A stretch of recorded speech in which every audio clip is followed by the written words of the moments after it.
ಗುರುವಾರದ ದಿನ ವಿಶೇಷವಾಗಿ ಈ ರಾಶಿಯವರು 12 ರಾಶಿಗೆ ಅನುಗುಣವಾಗಿ ಯಾವ್ಯಾವ ದೇವರಿಗೆ ಆರಾಧನೆ ಮಾಡಿದ್ರೆ ಶುಭದಾಯಕವಾಗಿರ್ತಕ್ಕಂಥದ್ದನ್ನು ತಿಳಿಸಿಕೊಡ್ತೇವೆ ಬನ್ನಿ. ಮತ್ತು ನೀವು ಆರಾಧಿಸಿದ್ರೆ ನಿಮ್ಗೆ ಶುಭ ಫಲಗಳು ಏನೇನು ಶುಭ ಫಲಗಳು ಕೊಡುತ್ತೇವೆ ನಾವು ತಿಳಿಸ್ತೇವೆ. ಮೊದಲನೇದಾಗಿ ಮೇಷರಾಶಿಯವರು ನೋಡಿದ್ರೆ ಆದ್ರೆ ದತ್ತಾತ್ರೇಯರನ್ನು ಪೂಜೆ ಮಾಡುವುದರಿಂದ ಜ್ಞಾನ ಮತ್ತು ಮಾರ್ಗದರ್ಶನ ಸಿಗುತ್ತದೆ. ವೃಷಭ ರಾಶಿಯವರು ಅನ್ನಪೂರ್ಣೇಶ್ವರಿ ದೇವಿಯನ್ನು ಆರಾಧನೆ ಮಾಡೋದ್ರಿಂದ ಅವರ ಜೀವನದಲ್ಲಿ ಕೆಲವೊಂದು ನಿಂತಿರ್ತಕ್ಕಂಥ ಕೆಲಸ ಕಾರ್ಯ ಮತ್ತು ಹಣಕಾಸಿನ ಬೆಳವಣಿಗೆ ಮತ್ತು ಸ್ವಲ್ಪ ಏನಪ್ಪಾ ಅಂದ್ರೆ ಅನ್ನಪೂರ್ಣೆಗೆ ಸಂಬಂಧಪಟ್ಟಂತ ಮನೆಯಲ್ಲಿ ಎಲ್ಲಿ ಹೋದರೂ ಕೂಡ ಅನ್ನಕ್ಕೆ ಕೊರತೆನೇ ಇರೋದಿಲ್ಲ. ವೃಷಭ ರಾಶಿಯವರು ಈ ಅನ್ನಪೂರ್ಣೇಶ್ವರಿಗೆ ಒಂದು ಆರಾಧನೆ ಮಾಡಿದ್ದಾರೆ.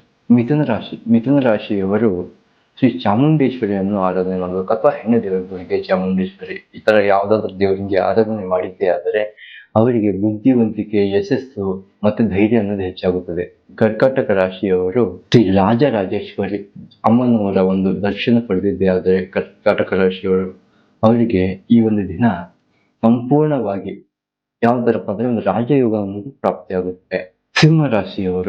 ಸಿಂಹರಾಶಿಯವರಿಗೆ ಹೇಗೆಪ್ಪ ಅಂದ್ರೆ ಈ ನವಗ್ರಹ ದೇವಸ್ಥಾನಕ್ಕೆ ಹೋಗಿ ಬಂದಿದ್ದೆ ಅಂದ್ರೆ ಗೌರವ, ಆತ್ಮವಿಶ್ವಾಸ ಹೆಚ್ಚಾಗಿ ಗ್ರಹಗಳ ದೃಷ್ಟಿ ದೋಷ ಅನ್ನೋದು ನಿವಾರಣೆ ಆಗುತ್ತದೆ. ಕನ್ಯಾ ರಾಶಿಯವರು ಗುರುವಾರ ದಿನ ಗೋಮಾತೆಗೆ ಅಥವಾ ನಿಮ್ಮ ಮನೆ ಹತ್ರ ಅಥವಾ ಗೋಶಾಲೆಗೆ ಹೋಗಿ ಬರೋದ್ರಿಂದ ಒಳ್ಳೆಯದಾಯಕವಾಗಿ ಮತ್ತೆ ನಿಮ್ಮ ಸಮಸ್ಯೆಗಳನ್ನು ಕಡಿಮೆ ಮಾಡ್ತಕ್ಕಂಥದ್ದು. ಗುರುವಾರ ದಿನ ತುಲಾ ರಾಶಿ ಸಾಕ್ಷಾತ್ ಶ್ರೀ ಕೃಷ್ಣನನ್ನು ಆರಾಧನೆ ಮಾಡಬೇಕು. ಆರಾಧನೆ ಮಾಡಿದ್ರೆ ಎಲ್ಲಾ ರೀತಿಯ ನಿಮ್ಮ ಹಣಕಾಸಿನ ಮತ್ತು ನಿಮ್ಮ ಸ್ವಲ್ಪ ಕೆಲವೊಂದು ವಿಚಾರದಲ್ಲಿ ನೀವು ಗೊಂದಲವಾಗಿರ್ತೀರ ಮತ್ತು ಗಾಬರಿ ಮಾಡ್ತಕ್ಕಂಥದ್ದು ಅದನ್ನೆಲ್ಲ ರೀತಿಯ ಕಡಿಮೆ ಮಾಡುತ್ತೆ. ವೃಶ್ಚಿಕ ರಾಶಿಯವರು ಗುರುವಾರ ದಿನ ವಿಘ್ನೇಶ್ವರನನ್ನು ಪ್ರಾರ್ಥನೆ ಮಾಡಿ ಅಥವಾ ಗುರುವಿನನ್ನು ಪ್ರಾರ್ಥನೆ ಮಾಡೋದ್ರಿಂದ ನಿಮ್ಮ ಎಲ್ಲ ಕೆಲಸ ಕಾರ್ಯಗಳಲ್ಲಿ ಜಯ ಅನ್ನೋದು ಸಿಗ್ತಕ್ಕಂಥದ್ದಿದೆ ಮತ್ತೆ ಯಶಸ್ಸು ಅನ್ನೋದು ಕಾಣ್ತೀರಾ. ಧನುರಾಶಿಯವರು ಗುರುವಾರದ ದಿನ ಸ್ವಾಮಿ ವಿಶ್ವನಾಥನನ್ನು ಪ್ರಾರ್ಥನೆ ಮಾಡಿ. ವಿಶ್ವನಾಥನನ್ನು ವಿಶ್ವಕ್ಕೆ ಒಂದು ಮಾತನಾಗಿರ್ತಾನೆ, ಅವನಿಗೆ ನೀವು ಪ್ರಾರ್ಥನೆ ಮಾಡೋದರಿಂದ ನಿಮ್ಮ ರಕ್ಷಣೆಗೆ ಸಾಕ್ಷಾತ್ ವಿಶ್ವನಾಥನೇ ಪ್ರತ್ಯಕ್ಷವಾಗ್ತಾನೆ. ನಿಮ್ಮ ಕಷ್ಟಕ್ಕೆ ಸಾಕ್ಷಾತ್ ವಿಶ್ವನಾಥನ ಅನುಗ್ರಹನೇ ನಿಮ್ಮ ಮೇಲೆ ಆಗುತ್ತೆ. ಮಕರ ರಾಶಿಯವರು ಪಟುಕ ಬೀಜವನ್ನು ಆರಾಧನೆ ಮಾಡಿದ್ದೇ ಆದ್ರೆ ನೀವು ಆ ಕಡೆ ಈ ಕಡೆ ಚಂಚಲ ಮಂಚಲ ಮಾಡ್ತಾ ಇರ್ತಿರಲ್ಲ, ಅದಕ್ಕೆ ಎಲ್ಲಾ ರೀತಿಯ ಸ್ಥಿರತೆ ಹಿಂದೆ ನಿಮಗೆ ಒಂದು ಒಳ್ಳೆದಾಯಕವಾಗಿ ಒಂದು ಸುಖದಾಯಕವಾಗಿ ಒಂದು ಜೀವನ ನಡೆಸಲಿಕ್ಕೆ ಸಹಾಯ ಮಾಡ್ತಾನೆ. ಗುರುವಾರ ಜೊತೆ ಈ ಒಂದು ಕೆಲಸ ಮಾಡಿ ಬಹಳ ವಿಶೇಷವಾದಂತ ಪರಿಹಾರವನ್ನು.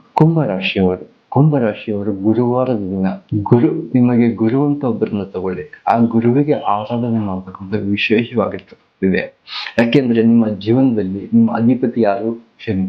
ಶನಿ ಅಧಿಪತಿ ಆಗಿರೋದ್ರಿಂದ ನಿಮಗೆ ಗುರುವಿನ ಅವಶ್ಯಕತೆ ಬಹಳಷ್ಟು ಇಂಪಾರ್ಟೆಂಟ್ ಆಗಿರ್ತಕ್ಕಂಥದ್ದು, ಬಹಳ ಮುಖ್ಯವಾಗಿರ್ತಕ್ಕಂಥದ್ದು. ಯಾಕಂದ್ರೆ ಗುರುವಿನ ಅನುಕರಣೆ, ಗುರುವಿನ ಮಾರ್ಗ ಇಲ್ಲ ಅಂದ್ರೆ ನೀವು ಏನು ಮಾಡೋಕ್ಕಾಗುತ್ತಿಲ್ಲ. ಹಾಗಾಗಿ ಗುರುವಿನ ಅನುಕರಣೆಯಿಂದ ಮತ್ತೆ ಗುರು ಹಿರಿಯರ ಆಶೀರ್ವಾದ ತಗೊಂಡ್ಬಿಟ್ಟು ನೀವು ಹೋಗಿದ್ರೆ ಬಹಳ ಒಳ್ಳೆಯದಂತ. ಮೀನರಾಶಿ, ಈ ರಾಶಿಯವರು ಗುರುವಾರದ ದಿನ ಯಾವ ದೇವರಿಗೆ ಪೂಜೆ ಮಾಡ್ಬೇಕಂದ್ರೆ ಇವರ ಕುಲದೇವರಿಗೆ ಇಲ್ಲ ಅಂದ್ರೆ ಗರುಡ ದೇವರಿಗೆ ಹಿಂಗೆ ಪಂಚಮುಖಿ ಆಂಜನೇಯ ಸ್ವಾಮಿ ದೇವಸ್ಥಾನ ಇರ್ತಲ್ವ, ಅಲ್ಲಿ ಗರುಡ ದೇವರಿಗೆ ಆರಾಧನೆ ಮಾಡಿದ್ರೆ ಬಹಳ ವಿಶೇಷವಾದಂತಹ ಫಲ ಕೊಡುತ್ತದೆ. ಇದೇ ರೀತಿಯ ಹೆಚ್ಚಿನ ಮಾಹಿತಿಗಾಗಿ ನಮ್ಮ ಪೇಜ್ ಫಾಲೋ ಮಾಡಿ, ಲೈಕ್ ಮಾಡಿ, ಶೇರ್ ಮಾಡಿ, ಸಬ್ಸ್ಕ್ರೈಬ್ ಮಾಡಿ. ಧನ್ಯವಾದಗಳು. ಮುಂದಿನ ವಿಡಿಯೋದಲ್ಲಿ ಸಿಗೋಣ.